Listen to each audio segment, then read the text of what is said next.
Hey guys, in this video we're going to model some wheels. So I already have my reference images ready, so I'm just going to make a plane, assign new material, let's see, Lambert, and here's the image that I found, and I think these are nice wheels to make. So first thing is I'm going to change my render in the viewport to legacy, because for some reason on the viewport 2.0 in the orthographic views you can't see your wireframe if you have a plane, even if you move it below the grid. So if I move it down below the grid, I still will not be able to see the grid units, which is kind of annoying. So I'm going to set it to legacy. It's not going to hurt us at all. And now what I want to do is I want to actually project this image onto a cylinder, and there's actually a really easy way that I do it. So I'm going to make a cylinder here. I'm going to make subdivisions.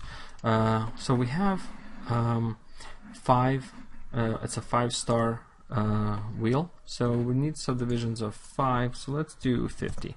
It's nice and dense, gives us enough resolution here, and let's do a couple caps like this. Now what I'm going to do is I'm going to delete this, we don't need it, and then just center my pivot, and I'm going to align this with the wheel. And another thing I'm going to do is, if the wheel is not perfectly round, see it's a little oval because of distortion, it's not a big deal, we can fix it very easily. So I'm going to just align it the best I can, maybe zoom in a little bit, move it over, I'm going to freeze it, then I'm going to scale, and then I'm not going to freeze it. I want the scale to be there. I'm just going to clear history. I'm going to select both of these now, right, go into, go to Polygons, create UVs, planar map. We'll go from Y direction, bounding box, keep image plane height ratio, yep, and apply. So what this did is it's going to use the plane that's below to basically lay out the UVs for our cylinder the exact same way. So you can see how they're laid out now. That means all we have to do on this cylinder is assign the same material, and it is perfectly aligned. And to fix the distortion, set this back to 1. Done. We actually don't even need this anymore, so I'm going to hide it. I'm going to move it over and then hide it, just in case. And there's our cylinder to start. We can turn this off. So now we can actually center it and move on from here. So the next thing I want to do is I want to make sure that it's centered, and you can see that it's not centered. So, and it's not a big deal. It happens because there's perspective in the picture, so no biggie. We'll fix it pretty easy. I'm going to take tool settings here, insert edge loop tool, and I'm going to try and mimic or try and match the diameter of this loop, this edge loop right here. You see this? I'm going to take this one and delete it, control delete, and then I want the same for the Mercedes logo. And also what we want to do is get rid of these. So I'm just gonna turn off autocomplete. Come on. There.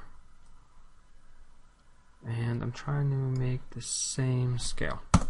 Like that. Done. Now, to fix this, the aligning issue, we'll go into UV view. I'm gonna select these guys here, and I'm going to move them and center them in UV view. And you can see in 3D view what happens. It's going to stretch our image here to make it match. And then we'll take the center cap here and do the same. Align it perfectly like that, and close that. So now it's perfectly centered. So this will be our new, so this to legacy as well. When you're working, you want to use the same renderer for all of them, otherwise it changes the sometimes I've had issues where it crashed when it switches from one renderer to another. So the legacy viewport to 2.0. Now it's perfectly centered, and what we can do is align it so that we only have to model one small section. There's no reason to model everything. I mean, that's just ridiculous. So we're going to try and center this like that, and then I'm going to make a curve like this. Oops. Hold X, click here, click there, like that, and I'm gonna duplicate and rotate it 36. And I know it's 36 because 360 divided by 5 is 72, and half of that is 36. And Shift D. So this is our symmetry lines. Okay. And now what we're going to do is we're going to model this section. And we don't have to model the whole section, we only need to model between these two lines.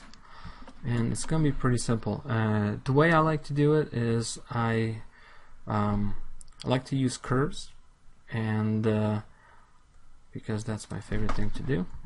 And I'm going to start with just making some curves. I'm going to make sure whenever I'm making anything circular, when working like this with a 5-star object, I want to make sure I'm in multiples of 5.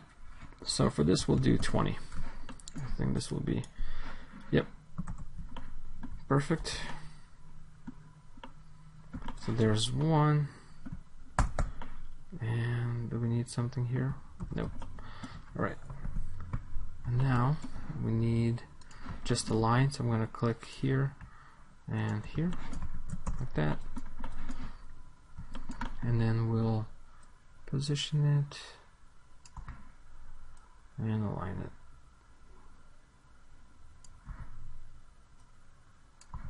And I like to use curves because they're very easy to work with. Just duplicate this one.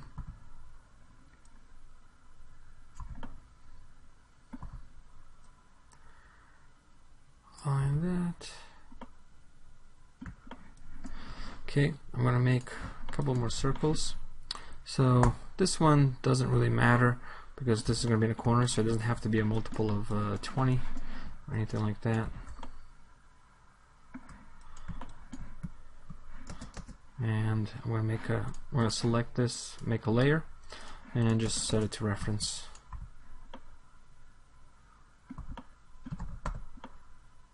There we go.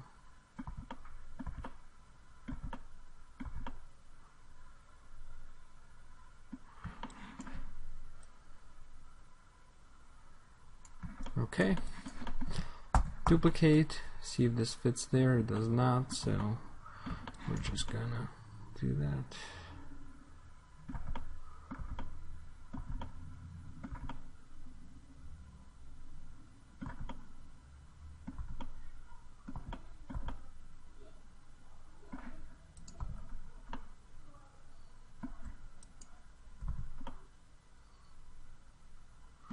Okay.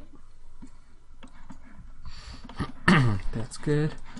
And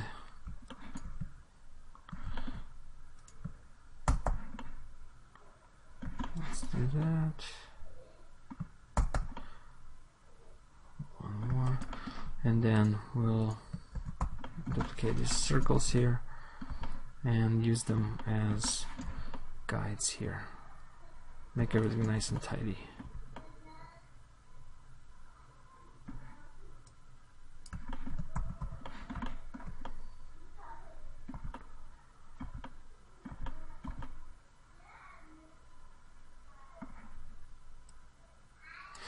Okay.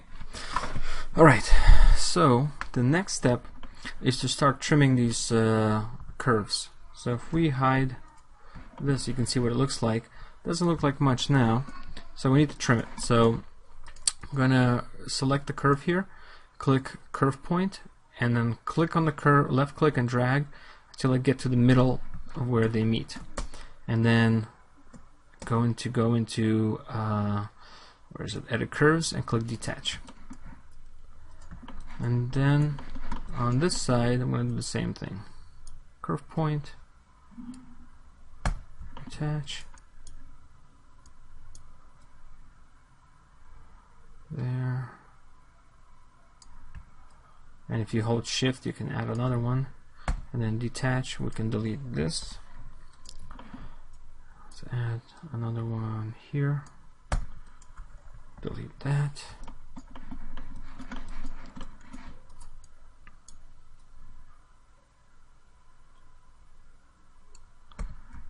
Attach that. There.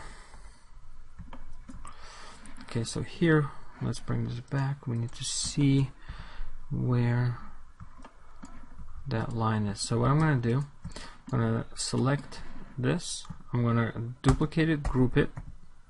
I'm going to flip it to the other side, -1. Then I'm going to rotate it this way, -72. And you can see that the space here is different. That's okay. That's just because we have some distortion issues and it's not perfectly aligned. That's fine. As long as we pick one, the rest will be in line. So from here, I'm going to make a curve like that. Gonna hold C, drag it, snap it here, and if we rotate it like this, it should be -36. Should be perfectly aligned. And then if I hold C again, middle mouse drag, I can align it like so. And that's perfect. So then back on here, we'll click curve point and detach. Delete that, hide this, select this. So if you want to select a group, you can just select one of the members of the group, press up, and then we can delete. Alright, so now we can actually delete these lines. And the reason we can do that is because we have these curves. That is all that we need. And I'm going to actually also do this. I'm going to select the point here, edit, detach, same with here, detach. Oh, that didn't detach. Get rid of those. And I don't want to see these lines, they're just going to get in the way. Alright. Let's look at here. I don't need this or this. I only need this little section here, so I'm going to click detach.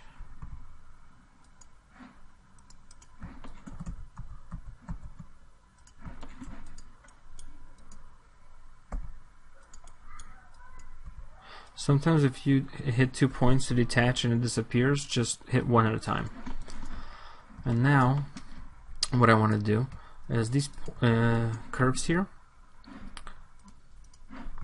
So if you want to see where the curves end, or you also want to be able to use their editable points, we can select these curves here, go to display, Nurbs, edit points.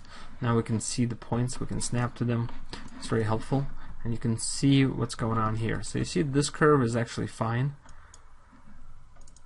but this one, because it's larger than what this was, we have more edit points. So what I want to do is I want to rebuild this curve so that all of my curves here are the same. And it's going to help when we start lofting. So let's go into edit curves, click rebuild curve, and let's see, we have 1, 2, 3. So 3 is what I want, I think. Nope. 2. Yep. So you can see from having extra edit points, we can set it to 2 and it's rebuilt. We can also rebuild this one. This just makes it nice and even. And you can see it doesn't really change the shape too much, if at all. But it makes all the points, all the curves the same. This way we can loft them. If we do a loft, you can see it's nice and even. Okay, so now that that's done, what we can also do is go to curve point, drag a point here, detach,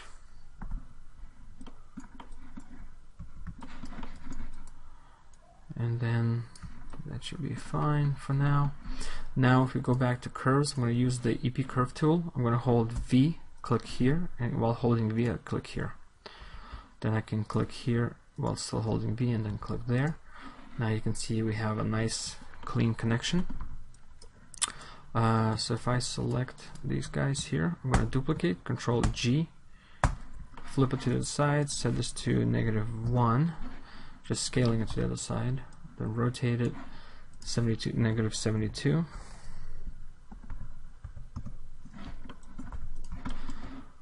So now from here to here, we can make a line here. And what we can also do is go to Edit Curves and Rebuild Curve and click Apply. Actually set it to 3. Oh, I think we did it right, we just can't see. Display, Nurbs, Edit Points, and set it to 2, hit Apply. You can see it puts a point right in the center. That way we can then detach and delete. And then here, going to select this point here. I'm just going to snap there.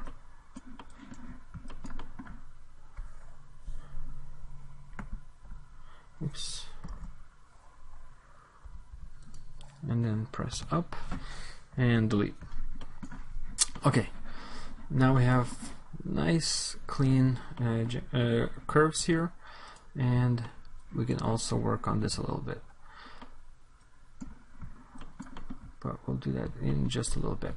So the next thing to do is we need to loft, but I don't want to just loft, because if we do that, it's going to give us not a great result in our geometry. I want to basically build in a bevel into this.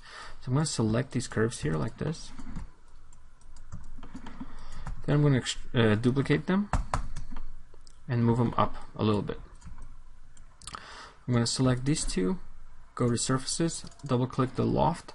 I'm going to go straight. If I reset this, I'll show you what it looks like reset. I'm going to go straight to polygons.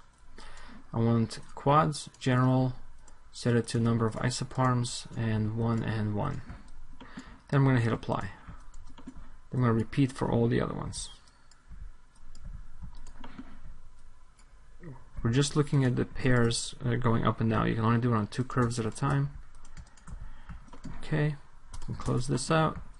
Next thing we need to do is we need to make sure everything is facing in the right direction. So these two, we're going to go into, you can go into normals, click reverse. Because they're polygons, we have to do it that way. We can click the reverse button I have here. On this side, same thing. Okay, now it's good. I'm going to select these two and these two, and they need to be the same. So we're going to go into the Nurbs tessellate. I think it's the V number. Nope, I was wrong. It's the U number.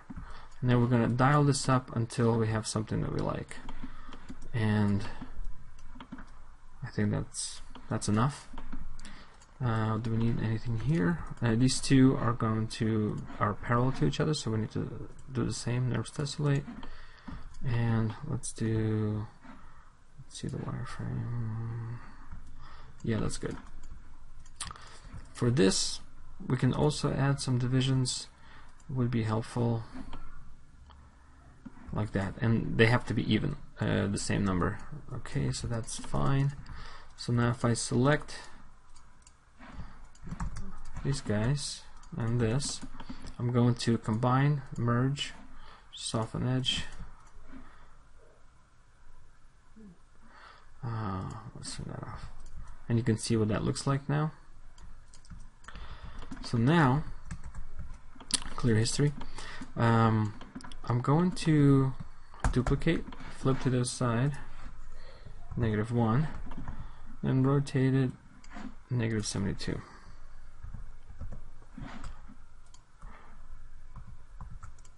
And then I'm going to combine, merge, soften edge. Okay, there we go. So the thing is, the reason I'm doing this is because I want a bevel on basically a chamfered edge on the corners here, and I don't want to have to do it manually later. So what I'm going to do, I modeled it this way. I'm going to click extrude, go to, make sure this is set to 1, go to thickness, and then just drag it. By the way, if you hold control, you can get more control out of this. So if I'm holding control, you can see I get more control when I'm doing this. And if you look at the top view, you can see what it's doing. So before, where we didn't have any bevels, now we have a nice built-in bevel or chamfer that we can then use to finish our model. Okay, select object, and then we're going to select the faces, these faces here, and delete them. We don't need them. It was just for creating this shape. And then I'm going to go in and just delete this. We don't need that. We also don't need these curves anymore. So just clear history. And now what we can do is we can select these loops here, these edges, click contiguous edges. I'm going to deselect those guys, and then I'm going to click bridge. That's it. See, now it's nice and even. I can add divisions if I want. I think 3 would be good. And then we can add bevels later on. But you can see we have a nice clean bevel all around the inside, which normally would be hard to do, but it's much easier this way. Okay, so now we need to kind of complete this. So I'm going to select this, go to surfaces, click our loft button, and go to Nurbs tessellate, and then increase the number here until we have something that can match this. Doesn't have to match exactly, just kind of, let's see.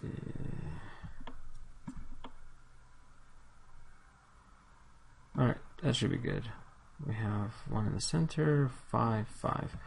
Okay, so basically what I did was, because we have a line in the center, I want to make sure I have a line in the middle here, and then I also want to have these two kind of on the sides like that. Alright, so that's good. And then we're actually also going to add 2 loops this way. And the reason I'm doing this is because I want to have a loop on the outside that's nice and even, and then this is the one that's going to wrap into this. And that's going to be pretty simple. So all we have to do is just select faces here and delete. So this is our edge that's going to keep everything nice and tidy, and this is what's going to wrap into that. So here I'm just going to use simple snapping. So I'm holding V, I'm just snapping. V and middle mouse button, I'll just move and snap like that. And we can just move this over there. Okay. Then we're going to go in, set this to multiple, autocomplete, drop a line there. So now you can see what's happening is that this is now directed into this shape. We can then select this, combine, merge, soften edge, check if everything's facing the right way. It is.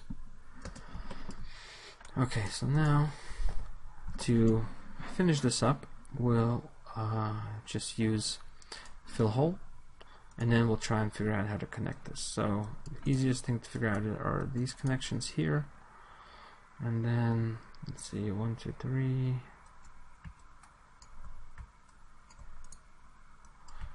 holding shift to snap down the middle, and then right click to finish. So let's see if this goes in there, that goes in there, maybe one more.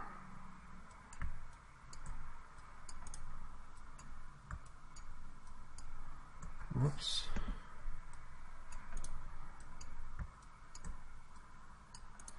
Like that, and then this. Alright, so I can see a couple ways to do it. I'm not sure if I want to do it that way. I mean, the simplest is this.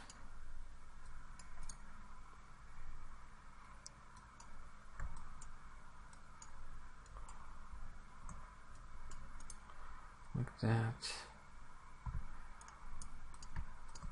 And we'll just scale this and move these over just to make it nice and even. Okay, see, I just don't like that there's this face here. I don't like to do it that way.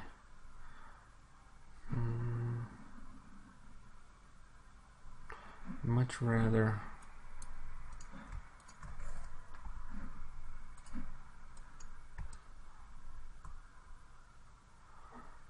let's do that.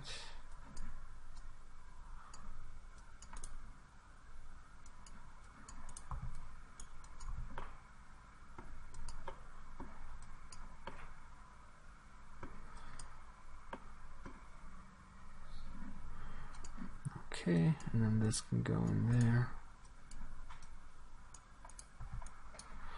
So basically what we did is we put that the triangle looking face down here. Yeah, so you can see it's not pinching in the center, which is perfectly fine. And that looks fine. Alright, so now we can check the shape. -1, select both, duplicate, rotate it 72, and then shift D, shift D, shift D. And there we have it. It actually looks really good. So you can see it's a nice, clean geometry. Has enough resolution that we can bend it in the very nice ways, and which we'll do next. So one thing we can do with this is we can add a deformer to give it some shape. I'm going to combine these for now. Now I have this script. I made it this button here, and basically what it does is it does the combine, merge vertices, and soften edge, clear history, and deselects it. A friend of mine wrote it for me. I'm not a big scripter guy, so if you want it, it's right here. You can just pause and copy this.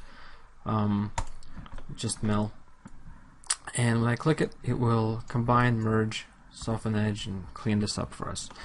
So there it is. I don't need any of these curves anymore. And let me hide the grid. You can see what that looks like. So what we're going to do is we're going to add a deformer to this. We're going to create nonlinear deformers. I'm going to create a wave deformer. And if we increase the wavelength, the amplitude, you can see what it does. And I want to add, I basically want to add like a dip, because I know from what the wheels look like, they have a dip. So what we'll do is we'll increase the wavelength, increase that, increase the wavelength, then if we scale, let's see, let's do it in the opposite direction. See if we can do that. We can also use a drop-off.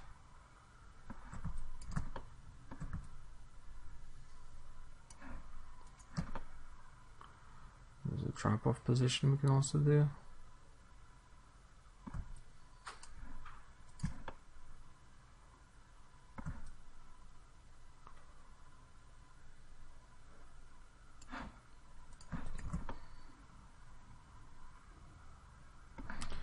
There's a bunch of options we can play here with here.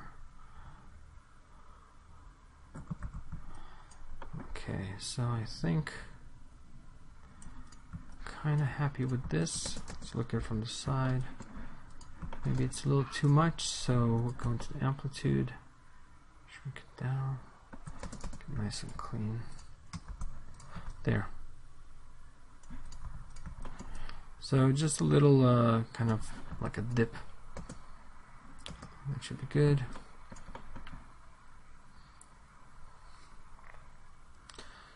Okay.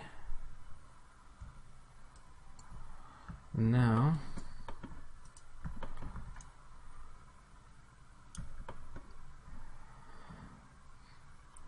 so now what we need to do is basically make that. A couple ways we can do it. I'm going to basically first select this curve here and that. Just shift selecting.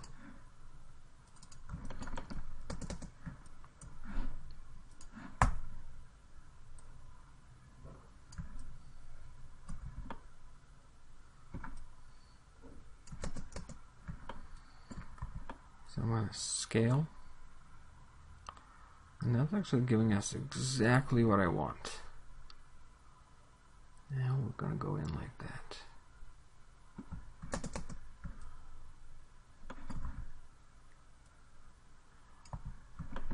And the way these wheels are built, it's actually kind of reversed. So what I'm going to do is I'm going to go to vertices, create a lattice, because what we can do is we can flip it. So I'm going to select these points, lattice points on the bottom, drag them up, and now we can do that. Take the ones here and bring them down.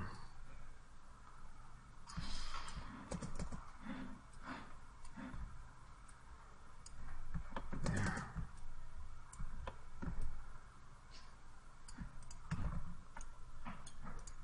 And clear history, let's just soften. See what that looks like. Alright, that's good. We'll add some loops here to round this off, and then we'll go from there. Alrighty.